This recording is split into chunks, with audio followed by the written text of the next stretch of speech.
Alright guys, so recently I had the opportunity to go to Bermuda with my lovely wife and experience the culture, the food, the agriculture, and just the atmosphere that is Bermuda. So I thought it'd be really cool just to share those experiences with you and run you through a 2-part series that's going to be on my channel. So make sure you stay tuned in the coming weeks for the second part. There's going to be some incredible things to show you. And hopefully it inspires you as much as it inspired me during my stay in Bermuda. But let me share with you the first day that we had on the island.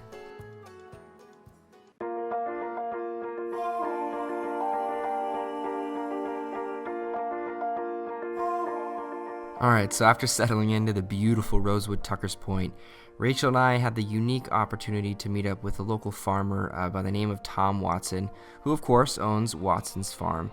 And he took us around the farm, gave us a really beautiful tour of what he does, his operations.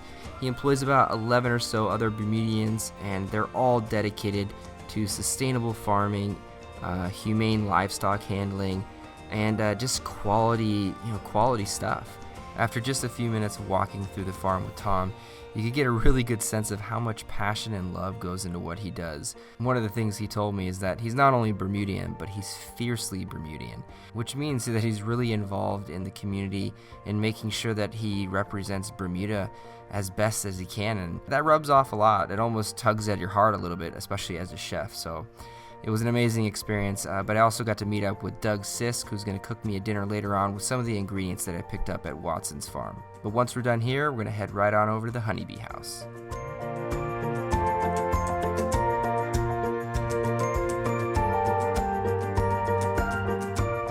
Once we got to the bee house, we had a nice little class with Randolph Ferbert, who basically taught us everything you can know about honeybees.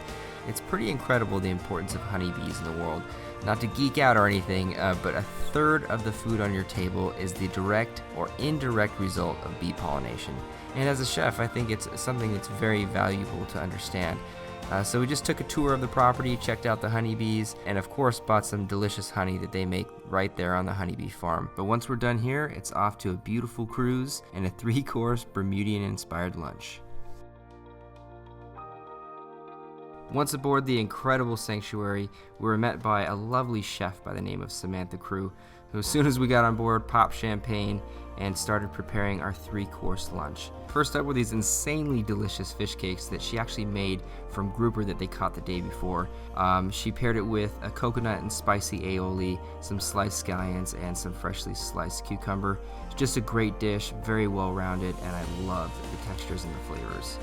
Next up was a very cool twist on a Caesar salad. She used some local mixed greens with braised chicken, some freshly shaved Parmesan cheese, fried sweet potato instead of croutons, and a really delicious light anchovy vinaigrette. Last but not least, the dessert was absolutely amazing. She served a hibiscus jam with vanilla panna cotta and a raspberry macaroon. And to Chef Samantha, it really embodied the color palettes that she saw in Bermuda. That it was a great dish, and again, another well-rounded, locally inspired dish that hit on all cylinders and was absolutely incredible. We had such a blast on the sanctuary, but we still have one more culinary adventure to end our first day in Bermuda. Later that night, I met up with the executive chef of the Reefs Resort, Doug Sisk, who actually met earlier that day at the farmer's market. He used all the ingredients that we picked up at the farmer's market, and he even used some of the honey that we picked up at the honeybee house, which was pretty cool to see utilized in a pumpkin puree. I thought it was fantastic. He paired that with a fun take on risotto. Instead of using risotto rice, he used the grain farro and just mixed in a little bit of cream, butter, Parmesan, some garlic and onions, and I thought that was a really fun take on risotto. He sauteed up a little bit of collard greens with some garlic and onions as well, and he broke down the chicken into 2 ways, which I thought was very unique. He made this chicken ballantine, which I used to make all the time in culinary school in a few different restaurants.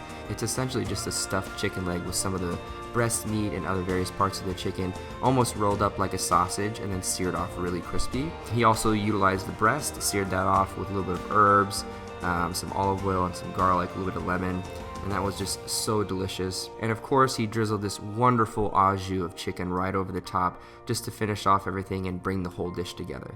I had such a wonderful time on my first day in Bermuda, and Doug Sisk really just represents what this island represents. and that's passion, connecting to your community, and really just doing what you love and doing it well. Hopefully you guys enjoyed this video, and I'll see you in the future soon with some Bermuda-inspired recipes, and of course part 2 of our Bermuda adventure.